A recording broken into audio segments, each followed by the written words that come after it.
Старажытны род горватаў асеў у мазырскім павеце яшчэ ў 17 стагоддзі.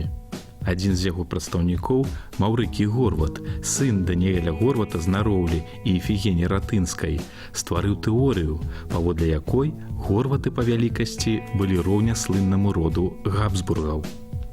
Пра колішнюю вялікасць і багацце сям'і горватаў сёння нагадваюць рэшткі панскіх палацаў у Нароўлі, Барбарове і пакуль ацалелых будынках у прылуках пад Менскам і ў Галоўчыцах, у якім сёння знаходзіцца мясцовая амбулаторыя.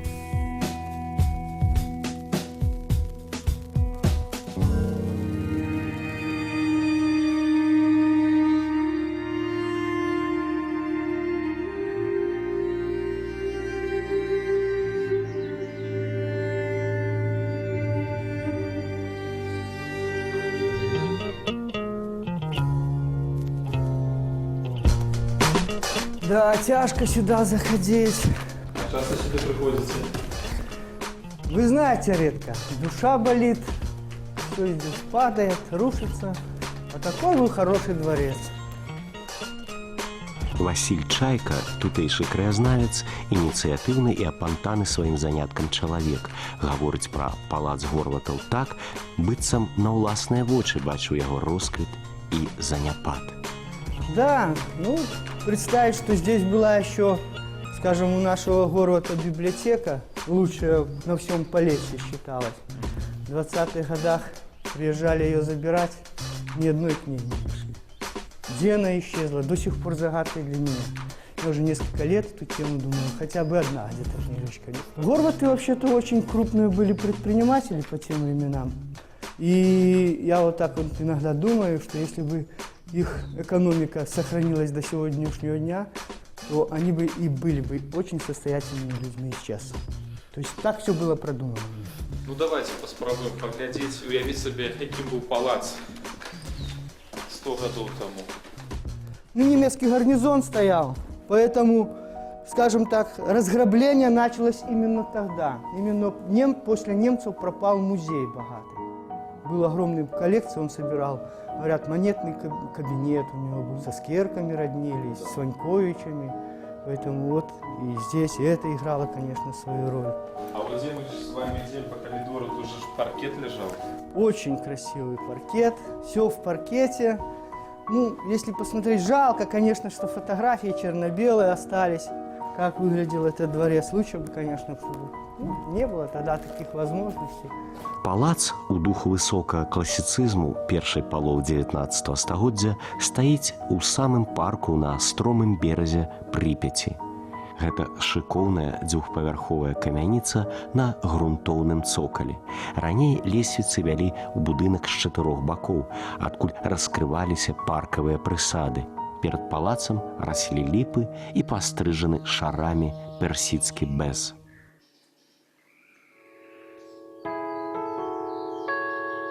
Здесь все было по-другому. Припять протекала метров, наверное, на 30-40 туда дальше. И вот представьте, там река, все пароходы, которые проплывают на Киев, из Киева туда выше на Мозырь. Все это здесь было видно. Теперь же и пароходы не плавают. А теперь, да, и пароходы перестали плавать. Редко ракета пройдет.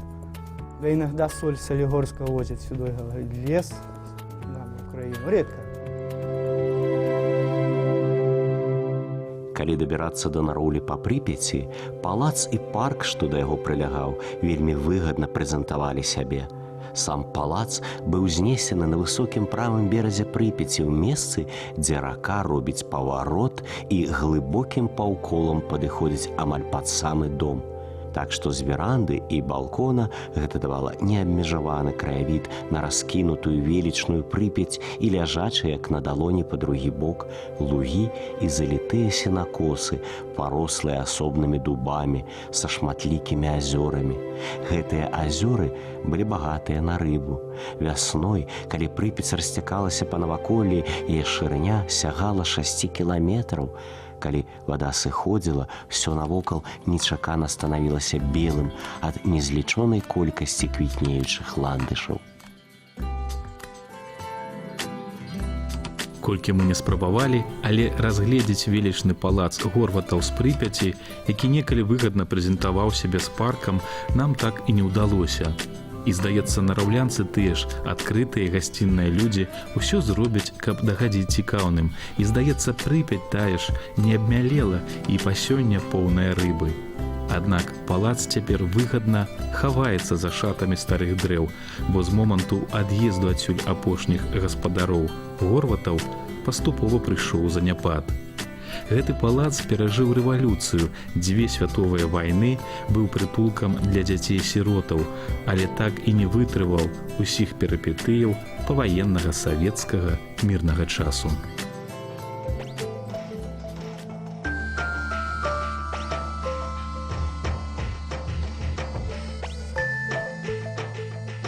Говорят, задумал Горват в одном из залов монетами пол уложить. Золотыми. Ну а как ты уложишь? Так положишь портрет царя. Императорское величество топтать нельзя. Так герб Российской империи тоже не подходит. И кто-то ему посоветовал написать письмо царю. Якобы ему царь ответил, что если на ребро, то можно. Но он посчитал, что слишком много золота уйдет, поэтому на ребро не стал. И щедрый очень был. З якім размахам жылі тут Горваты, вам могуць распавядаць да бясконцасці. Праўды ва ўсіх гэтых байках больш, чым здаецца. Праўду кажуць, калі даводзяць пра іхную шчодрасць і чалавечнасць. У тутэйшым фальклоры Горваты паўстаюць хутчэй як кемлівыя і уважлівыя гаспадары, што аднойчы уберагло іх ад сумнага лёсу, які не абмінуў многія беларускія заможныя сем'і. А як людзі да іх ставіліся? Достаточно привести тот факт, что когда началась революция, люди отстояли Горвата и не дали над ним расправиться. Поэтому этим как бы все и объясняется. Люди уважали его и шли к нему по любому вопросу, и ни в чем не было отказано. Ни в чем. У кого-то корова умерла, на тебе корову, кому-то то надо, на тебе. Он даже управляющих своих иногда, ну, скажем так, осаживал и учил их как бы правильно работать с людьми.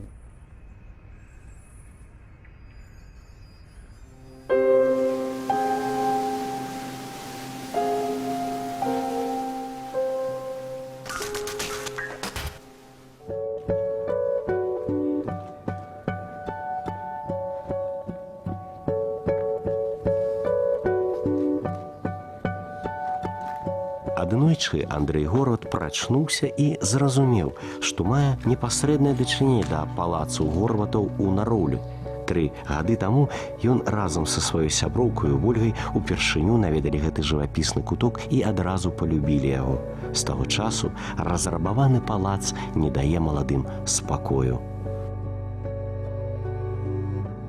Первый раз, когда приехали сюда, немножко обалдели, потому что такого нигде не видели в Беларуси. И я давно с детства как бы слышал семейные легенды, что в Наровле есть такой дом, который принадлежал нашему роду. Так. И всегда собирался приехать, но всегда останавливали какие-то дела. Вот, но однажды все-таки решили с Олей вместе. Приехали, всегда были разговоры про конфетную фабрику, например. То есть, когда покупали конфеты «Красный Мазырянин», то говорили, что вот это на фабрике наших предков сделано. Там у меня особое отношение было к этому. Вот когда мы увидели все, мы приклеились и уже оторваться не можем. А вы адчуваеце, што это вы ў нейкім сэнсе это ваша? І сапраўды маеце вы прамое дачыненне да гэтага вось дома, да гэтага будынка? Ну, прямое отношение, наверное, имеют прямые потомки. Так. Но поскольку у владельцев этого дома прямых потомков нету, за исключением Ваньковичей, то есть по женской линии, которые сейчас живут в Америке, то можно считать, что я тоже имею как бы причастие к этому дому, поскольку больше Горватов нету. Вы пачалі вывучаць гісторыю гэтага нараўлянскага палацу, так? Вы ж, напэўна, сабралі якісь там і фотаздымкі, і матэрыялы, то есть вы пачалі цікавіцца гісторыяй, радаводам Горватаў. Что для вас новое открылось? Каким был палац? Ну, знаете, вот всегда дом, он будет мертвый до тех пор, пока ты не узнаешь людей, которые в нем жили. То есть, когда ты знаком уже с обитателями этого дома, Так. то есть, знаешь привычки, когда они просыпались, какой любили кофе пить, там, Да. куда они ездили, к кому в гости, кто приезжал к ним в гости, что привозил с собой. То есть, вот эти вот все мелочи.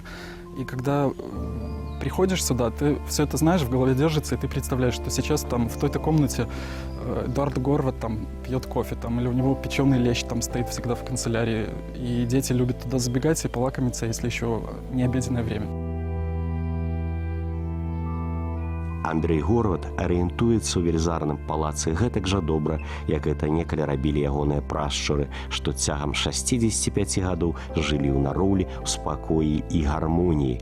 Даведацца пра нараўлянскую рэзідэнцыю Горватаў яму дапамаглі ўспаміны Анджэя Раствароўскага, выдадзеныя ў Варшаве ў 2001 годзе, а таксама апісанне пакояў дому, што зрабіў па фотаздымках польскі вучоны Роман Афтаназі.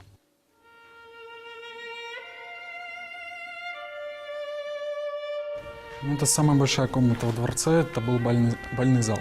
Вот сейчас здесь стоят стены, но раньше их не было, и комната занимала расстояние вот от тех окон до тех. Французские окна, двери. Ну, очень красиво просто открывается вид. Вот если пойти в эту часть бального зала, взять с собой горячий чай, выйти на этот балкон, посмотреть на Припять.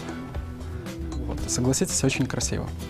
Сапраўды вельмі прыгожа, і правда уже цяпер тут заросло, і Припяти амаль нічого не видать. Да, но раньше здесь была открыта такая платформа, скамьи, фонтан. То есть было все аккуратно, очень неприятно. И то, что сейчас на полу здесь творится, это, конечно, Ну да. ну, совершенно все было по-другому. Здесь был паркет, ну, не самый дорогой, то есть во дворце во многих комнатах паркет был дороже, чем в этом. Но здесь просто нужно было танцевать Для все-таки. танцев всё-таки, Да, и да. паркет специфический такой.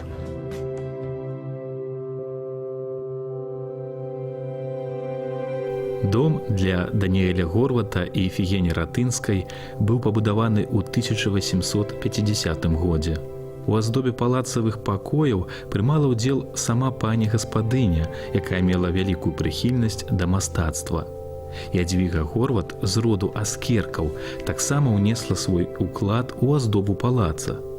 З успамінаў Анджэя Раствароўскага яна была ўлюбёная ў насценны жывапіс і лічылася таленавітай мастачкай. Первая хозяйка дворца Ефигения Ратынская. Про нее сказано в одном из мемуаров польских о том, что она с большим удовольствием, замилованием украшала дворец. Ну, я думаю, это касалось интерьера и всего остального.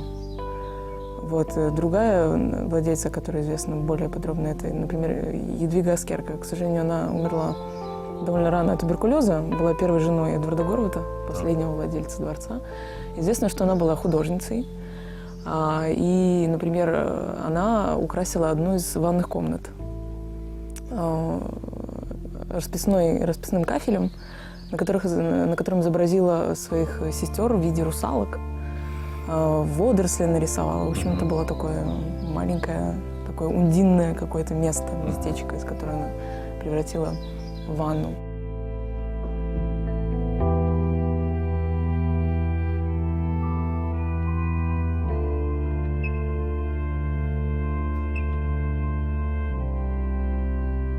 Так павялося, што роля жанчын, жонак заможных гаспадароў сёння незаслужана падзабыта.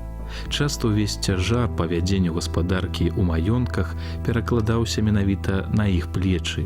Прыкладам можна прыгадаць гэткіх энергічных і ініцыятыўных асобаў, як Марыя Патоцкая, якая на ніве сельскай гаспадаркі праславілася далёка за межамі Высокалітоўска.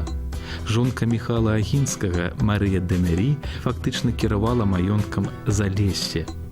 Людвіка Горват стварыла адну з найлепшых рамантычных сядзібаў пад Мінскам – цудоўны палац псеўдаготыкі ў Прылуках.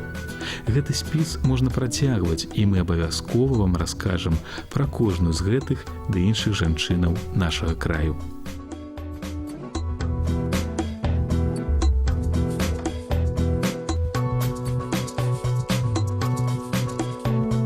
Сярод паннаў Горватаў, што пакінулі па сабе добры ўспамін, была і Габрыэля Горват, якая перахоўвала абраз юравіцкай Божай маці і потым перавезла яго ў Кракаў да айцоў езуітаў. Сёння гэты абраз ушаноўваецца і праваслаўнымі, і каталікамі. Жонка апошняя гаспадара маёнтку Горватаў, што ў суседніх Галоўчыцах, графіня Францішка Анела Паўленс де ла Рохе, была надзвычай пабожная. Па яе загаду ў Грушаўцы, цэнтры тутэйшых каталікоў, быў пастаўлены крыж, на месцы якога планавалася збудаваць капліцу. Аднак здзейсніць тое да 17-го году не паспелі. Антаніна Жураўская гадоў сваіх не хавае. Ёй 94. На 1 год старэйшая за той самы крыж з касцяным укрыжаваннем, што быў пастаўлены на загад пані Горват у полі за агародамі. Неверагодна, якім чынам, але крыж ацалеў. Ездить коні сюди і туди.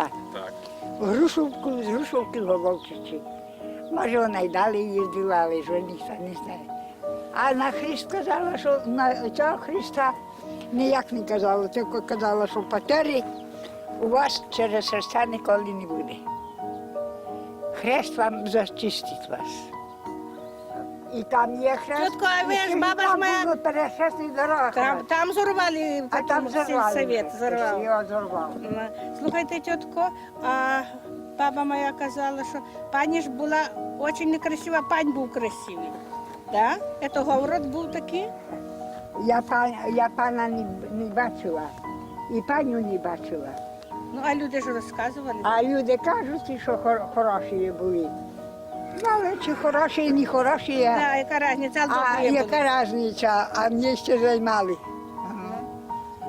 А таке, мої кохані, я вам нічого не помогла. Дякую вам.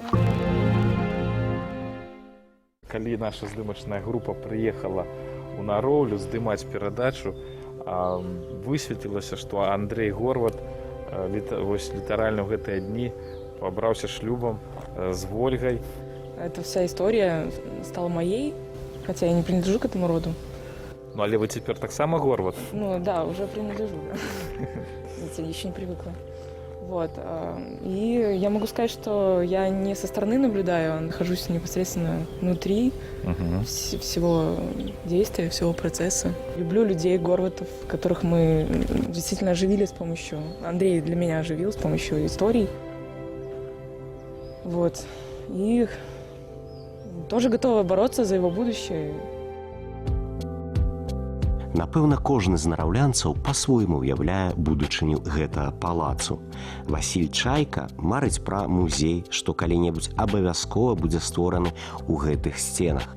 А пакуль ён блукае па ўсёй нараўляншчыне і ў адселеных краях, каб выратаваць, зберагчы для будучых пакаленняў беларусаў памяць пра гэты край. Ягонаму школьнаму музею можа пазайздросціць любы раённы. Тут і казацкія катлы, і скіфскія амфары, зброя і абразы, старыя радыёпрыймачы і каменныя сякеры. Всё можна ўзяць у рукі, памацаць. Тут перахоўваюцца рэчы з самога палацу Горватаў, кахля з ванных пакояў, цэгла з адмысловым кляймом, чыгунныя дзверцы ад печаў. Для нашай перадачы Васіль падрыхтаваў асабістую пячатку Аляксандра Горвата, што жыў у адным з маёнткаў у Барбарове на Мазыршчыне. Вот смотрите, 2 герба.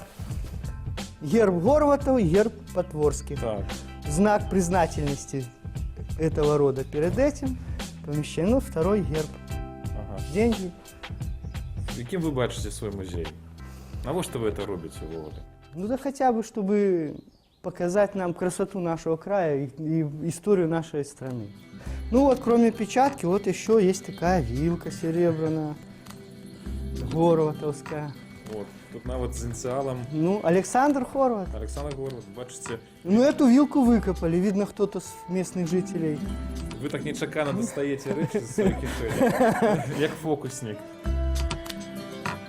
Паводле меркавання начальніка аддзела культуры Віктара Захаранкі, у адноўленым палацы з'явіцца канферэнц-зала і вялікая студыя выяўленчага мастацтва.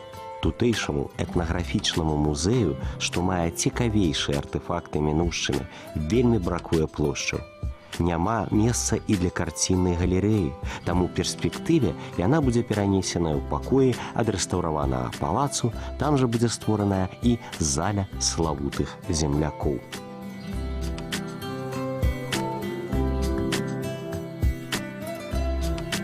На сегодняшний день, будем так говорить, проектно-сметная документация изготавливается. Освоено 56 миллионов рублей. То есть уже изготовлена проектно-сметная документация, архитектурная часть. Ну и на перспективу, я думаю, что деньги будут выделяться. И, соответственно, этот вопрос будет потихоньку решаться. Ну, понятно, очень большие, будем говорить, нужны вложения в реставрацию этого дворца. Но я думаю, что со временем этот вопрос будет решен. Ці адчуў гэты палац палёгку з таго, што на яго ўратаванне ўжо патрачаная такая немалая сума. Слаба ў гэта верыцца. Але каб зберагчы дом, зрабіць надзейны дах, патынкаваць, пафарбаваць і замкнуць дзверы, то каштавала б меней. Калі вы гаворыце, што дом мусіць жыць сваім жыццём, як заўсёды, ці не будзеце вы ім жыць? Ну, это наша самая большая, наверное, самая смелая мечта. Но если она даже осуществится наполовину, то есть не мы здесь будем жить, но просто дом будет восстановлен именно в этом виде, и там именно будут жить люди, то это уже будет хорошо. То есть этот дом строился для того, чтобы в нем жили. Жили горваты, да, это в идеале, конечно. Но в любом случае это не музей. Варта толькі ўехаць у Нараўлянскі раён, як сустракаеш знак радыяцыйнай небяспекі з папярэджаннем, што тут забаронена паліць вогнішчы і касіць траву. Калі вы сюды прыехалі не па дровы ці па сена, то вас гэтыя грозныя знакі не тычацца. Дарогі тут выдатныя і добра дагледжаныя. Зрэшты, як і ўсё тут цяпер. Статус абавязвае наступствы вялікай катастрофы на АЭС у Чарнобылі, да якое тут 6-7 дзесяткаў кіламетраў. З суседняга будынку былой школы бачныя вежы з чырвоныя цэглы, упрыгожаныя зубцамі, выступамі, аркамі. Некалі гаспадарчы комплекс паноў Горватаў у 1925 годзе быў перароблены на кандытарскую фабрыку. Тут все нагэтулькі вымецена, пафарбавана і падгрэблена, што гэтаму гарадку можна смела надаць званне самага чыстага гораду ў нашай краіне. Дзеці ловяць рыбу і гуляюцца ў футбол, ідуць в школу і са школы. Дарэчы, і сярэдніх школаў тут 3, ды яшчэ школа мастацтваў, фантан, перад якой упрыгожыў старасвецкі вазон з панскага палацу. А за палацам, амаль на самай строме, над ракою, выпадкова ацалелі аскабалкі панскага фантана з мураванымі лавамі ў духу ампір. Захавалася паркавая альтанка-маяк, пастаўленая на высокім беразе, каля ўпадзення Нараўлянкі ў Прыпяць. Бадай, яна і ёсць найлепшым сімвалам і талісманам горада. Пашанцавала ў Нароўлі і велізарнаму парку. Такім можа пахваліцца не кожны горад. Ён разлёгся больш як на 8 гектараў. Тут расце багата розных дрэваў і векавечныя дубы, што пэўна памятаюць яшчэ часы Рэчы Паспалітае, і калматыя лістоўніцы, плакучыя і серабрыстыя вербы, бярозы, клёны і багата чаго яшчэ. Кожнаму па-свойму уяўляецца далейшы лёс гэтага палацу, але ўсіх аб'ядноўвае адно – мара аб ягоным аднаўленні. Гэтая воля да жыцця, жарсны аптымізм тутэйшых людзей уражвае і захоплівае. Пачынаеш сам верыць, што ўсё можна адолець. У гэтыя хвіліны прыгадваеш словы Андрэя Горвата, што ствараюць дзіўную ілюзію некалі перажытых пачуццяў. Калі вы прыедзеце ў Нароўлю, я сустрэну вас на ганку. Мы павячэраем, пагаворым пра мінулае і будучае. Вольга прынясе нам у парк гарачую гарбату. Пасля ў пакоі для гасцей вам прысніцца лета.